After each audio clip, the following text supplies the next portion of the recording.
ಓಂ ಶ್ರೀಯಃಪತ್ತೇ ನಿತ್ಯಾ ಗಣಿತಗುಣಮಾಣಿಕ್ಯವಿಶದಪ್ರಭಾ ಜಾಲೋಲ್ಲಾಸೋಪಹತ ಸಕಲಾವದ್ಯ ತಮಸೇ ಜಗಜ್ಜನ್ಮಸ್ಥೇಮ ಪ್ರಳಯರಚನಾಶೀಲವಪುಷೇ ನಮೋ ಅಶೇಷಾಮ್ನಾಯ ಸ್ಮೃತಿಹೃದಯದೀಪ್ತಾಯ ಹರಯೇ ನ ಶಬ್ದಾಬ್ಧೌ ಗಾಢಾ ನ ಚ ನಿಗಮಚರ್ಚಾಸು ಚತುರಾ ನ ಚ ನ್ಯಾಯೇ ಪ್ರೌಢಾ ನ ಚ ವಿದಿತವೇದ್ಯಾ ಅಪಿ ವಯಂ ಪರಂ ಶ್ರೀಮತ್ಪೂರ್ಣಪ್ರಮತಿಗುರುಕಾರುಣ್ಯಸರಣಿಂ ಪ್ರಪನ್ನಾಃ ಮಾನ್ಯಾಃ ಸ್ಮಃ ಕಿಮಪಿ ಚ ವದಂತೋಪಿ ಮಹತಾಂ ನಾರಾಯಣಂ ನಿಖಿಲಪೂರ್ಣಗುಣೈಕದೇಹಂ ನಿರ್ದೋಷಮಪ್ಯತಮಮಪ್ಯಖಿಲೈಃ ಸುವಾಕ್ಯೈಃ ಅಸ್ಯೋದ್ಭವಾದಿತಮಶೇಷವಿಶೇಷತೋಪಿ ವಂದ್ಯಂ ಸದಾ ಪ್ರಿಯತಮಂ ಮಮ ಸನ್ನಮಾಮಿ.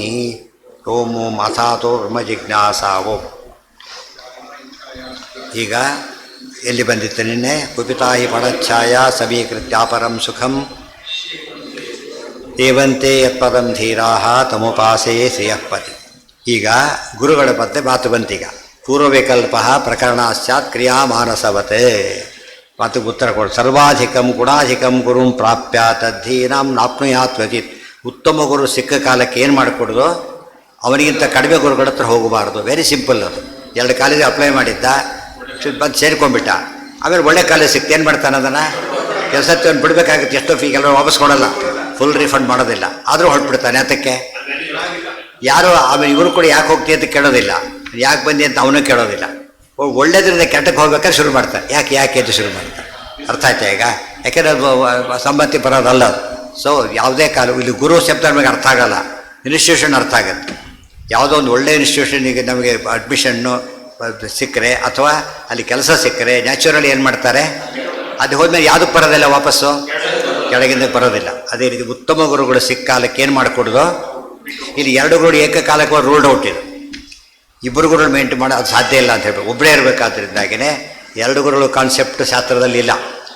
ಪ್ರವಚನದಲ್ಲಿ ಎಷ್ಟು ಬೇಕಾದ್ರೂ ಗುರುಗಳಿರ್ಬೋದು, ಪಾಠದಲ್ಲಿ ಮಾತ್ರ ಎಷ್ಟು ಜನ ಇರಬೇಕು? ಒಬ್ಬರೇ ಇರಬೇಕು.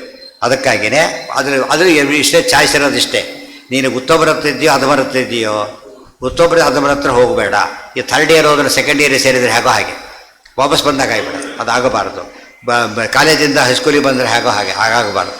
ಆದರೆ ಇದು ಮೇಲೆ ಗುರು ಸಿಕ್ಕ ಕೆಳದಲ್ಲಿ ಅಲ್ಲಿ ಹೋಗ್ಬೋದು, ಏನು ಯೋಚನೆ ಇಲ್ಲ. ಅಲ್ಲೂ ಕೂಡ 2 ಇದೆ. ಒಂದು ಇಚ್ಛೆಪಟ್ಟು ಹೋಗ್ಬೋದು, ಪರ್ಮಿಷನ್ ತೊಗೊಂಡು ಹೋಗ್ಬೋದು. ತೊಗೊಳ್ಳದೆ ಹೋದರೂ ನೋ ಪ್ರಾಬ್ಲಮ್. ಗುಣಾಧಿಕಂ ಗುರುಂ ಪ್ರಾಪ್ಯ. ಅದಕ್ಕೊಂದು ನಿಯಮ ಇದೆ. ನಮ್ಮ ಗೌರ್ಮೆಂಟ್ಗೆ ಒಂದು ಕೆಲಸದಿಂದ ರಿಲೀವ್ ಆಗಿ ಹೋದ್ರೆ ಮಾತ್ರ ಏನು ಅವಕಾಶ ಇದೆ ರಿಪೋರ್ಟ್ ಮಾಡ್ಕೊಳ್ಳೋಕ್ಕೆ. ಆದರೆ ಒಂದು ಎಕ್ಸೆಪ್ಷನ್ ಇದೆ. ನೀವು ಪ್ರೈವೇಟಿಂದ ಗೌರ್ಮೆಂಟ್ಗೆ ಹೋದರೆ ಪ್ರೈವೇಟಿಂದ ಬೇಕಾಗಿಲ್ಲ. ಅಲ್ಲ, ಕೊಡಲಿ ಬಿಡಲಿ, ನಾಟ್ ನೆಸರಿ. ನನಗೆ ಹಾಗಾಗಿತ್ತು. ಅಲ್ಲಿ ಹೋದಾಗ ತೊಗೊಂಡು ನಾವೇನು ಮಾಡೋದು ಹಾಕ್ಬಿಟ್ಟು ತೆಗ್ದು ಹಾಕ್ಬಿಟ್ಟು ತೊಗೊಂಡು ಹೋಗಿದ್ರು ಕೂಡ ಅವರು ಬೇರೆ ಬೇಕಾಗಿಲ್ಲ ನಮಗೆ ಅಂತ ಹೇಳ್ಬಿಟ್ಟು.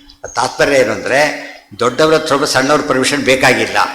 ಗೌರ್ಮೆಂಟ್ ದೊಡ್ಡದೋ ಪ್ರೈವೇಟ್ ದೊಡ್ಡದೋ, ಆದ್ದರಿಂದ ಪರ್ಮಿಷನ್ ಪ್ರೈವೇಟ್ ಅದಕ್ಕೆ ಇಲ್ಲ. ಆದರೆ ಯಾವಾಗ ನಿಮ್ಗೆ ಇದು ಬೇಕಾಗುತ್ತೆ, ಚಿಕ್ಕವ್ರ ಹತ್ರ ಹೋಗ್ಬೇಕಾದ್ರೆ ಮಾತ್ರ ಹೋಗಬಾರ್ದು ಅಂತ ಹೇಳಿದ್ರು. ಹೋಗ್ಬೇಕಾದ್ರೆ ಏನು ಮಾಡಬೇಕು?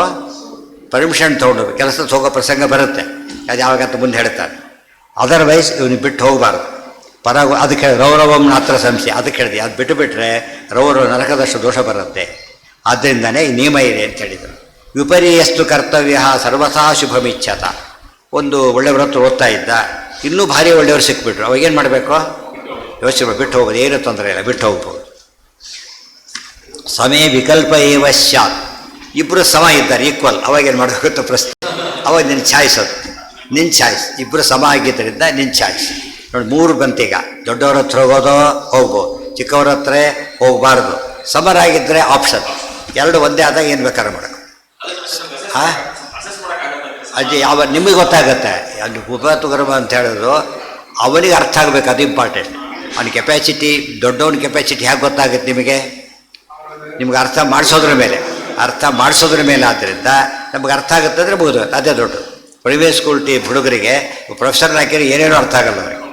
ಅವ್ರ ಪ್ರಕಾರ ಯಾರಾಗಬೇಕು? ಅವ್ರ ಟೀಚರೇ ಆಗಬೇಕು. ಅವಾಗ ಅವ್ರ ಉಪಯೋಗ ಇಲ್ಲ, ಅವರೇ ಉಪಯೋಗ ಇಲ್ಲ ಅನ್ಕೊಂಡ್ಬಿಡ್ತಾರೆ. ಬಟ್ ಆ ಬಟ್ಟೆ ಅದೇ ಸಾಕು, ಅಲ್ಲಿ ಹೋಗಕ್ಕೆ ಬರೋದಿಲ್ಲ, ಅಲ್ಲೇ ಓದಬೇಕು.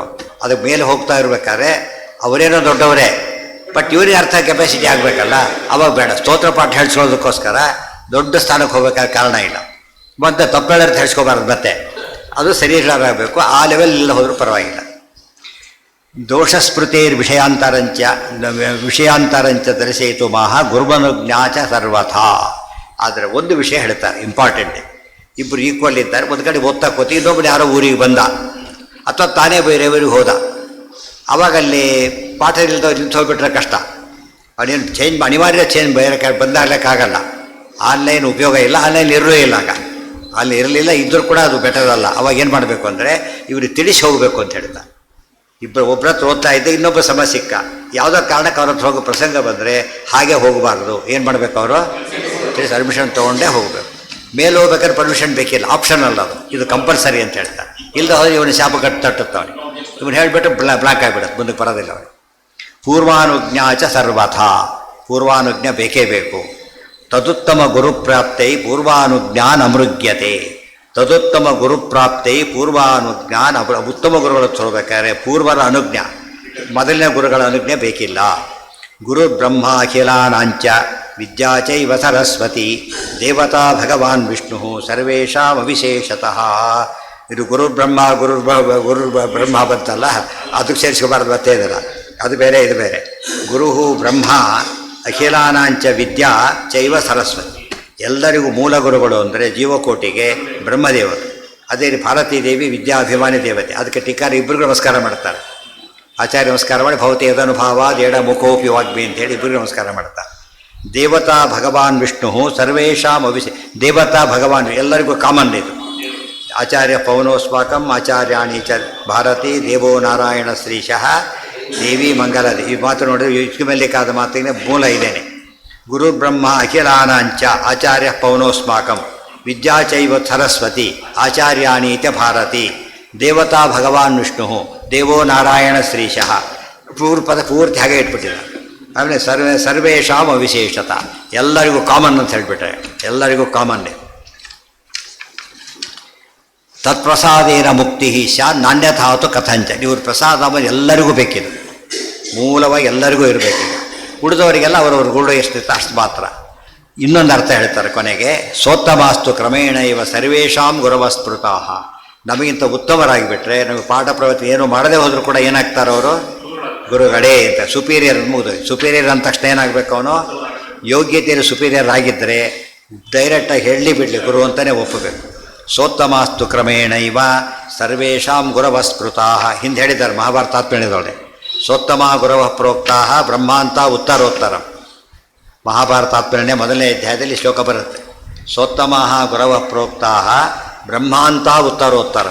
ಬ್ರಹ್ಮದೇವರವರೆಗೆ ಈಗ ನಮ್ಮ ಗುರುಗಳಿದ್ದಾರೆ, ಅವರು ಗುರುಗಳು ಅವರು ಗುರುಗಳು ಮತ್ತೆ ಗುರುಗಳು ಎಲ್ಲಿವರೆಗೂ ಹೋಗುತ್ತೆ ಇದು?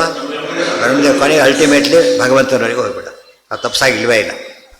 ಸೋತ್ತಮಾಸ್ತು ಕ್ರಮೇಣ ಇವ ಸರ್ವೇಷಾಂ ಗುರವಸ್ಮೃತಾಃ ಉಪದೇಶೋ ಬ್ರಹ್ಮಣಸ್ತು ಸರ್ವೇಷಾಮೇವ ಮುಕ್ತಯೇ. ಆದ್ದರಿಂದನೇ ಅಲ್ಟಿಮೇಟ್ ಉಪದೇಶ ಮಾಡೋದಾರು ಬ್ರಹ್ಮದೇವರು. ಎಲ್ಲರೂ ಬ್ರಹ್ಮದೇವರ ಹತ್ರ ಉಪದೇಶ ತಗೊಳ್ಳೇಬೇಕು. ಏನೇ ಮಾಡಿದ್ರು ಕೂಡ ಕಾನ್ವೊಕೇಶನ್ ಇವ್ರು ಯಾರೋ ಮಾಡೋಕ್ಕೆ ಬರೋಲ್ಲ. ಯಾರು ಮಾಡಬೇಕಂದ್ರೆ ಯೂನಿವರ್ಸಿಟಿ ಕೆಲಸ, ಇವ್ರ ಕೆಲಸ ಅಲ್ಲ. ಸೊ ಅವ್ರ ಉಪದೇಶ ಆಗಲೇಬೇಕು. ಅಲ್ಲಿಗೆ ಅದು ಬೋದಂತೆ ಲೆಕ್ಕ. ಅಲ್ಲಿ ಸಮಸ್ಯೆ ಇದೆ. ಅಂದಮೇಲೆ ಏನಾಯ್ತು, ಈಗ ಬ್ರಹ್ಮದೇವರು ಉಪದೇಶ ಅಲ್ಟಿಮೇಟ್, ವಾಯುದೇವರು ಬ್ರಹ್ಮದೇವರು ಅವ್ರ ಸ್ವರೂಪಮೂಲ ಅಂದರೆ ಅಲ್ಟಿಮೇಟ್. ಆ ಗುಂಪಿನಲ್ಲಿ ನಾವಿರೋದೀಗ. ಅದು ಓದ್ದೆ ಹೋಗ್ಬಿಟ್ಟು ಏನು ಮಿಸ್ ಮಾಡ್ಕೋತೇವೆ ನಾವೀಗ? ಇವ್ರು ಏನು ಹೇಳ್ತಾರೋ ಬ್ರಹ್ಮದೇವರು ಅದನ್ನೇ ಹೇಳ್ತಾರೆ. ಆಮೇಲೆ ಹುಡ್ದೋರ ಅಲ್ಲಿ ಚರಿಸಿಲ್ಲ, ಏನಿಲ್ಲ, ಅಲ್ಟಿಮೇಟ್. ಇದು ಅರ್ಥ ಮಾಡ್ಕೊಂಡು ಹೋದ್ರೆ ಸ್ವರೂಪದ ಮಹತ್ವ ಗೊತ್ತಾಗತ್ತೆ. ಅದು ಪೂರ್ತಿ ನೆಗ್ಲೆಕ್ಟ್ ಆಗಿದೆ ಮತ್ತು ದುರಂತ. ಅಲ್ಲಿ ದೊಡ್ಡ ವಿಷಯ ಒಂದು ಮುಗೀತು. ಈಗ ಉಳಿದಿದ್ದು ಅದ್ವಿದ್ಯಾಧಿಕರಣ ವಿಷಯ ಬೇರೆ ಆಗುತ್ತೆ. ಗುರುಗಳ ವಿಷಯ ಮುಗೀತು, ಬೇರೆ ವಿಷಯ ಹೇಳ್ತಾರೆ. ಅದು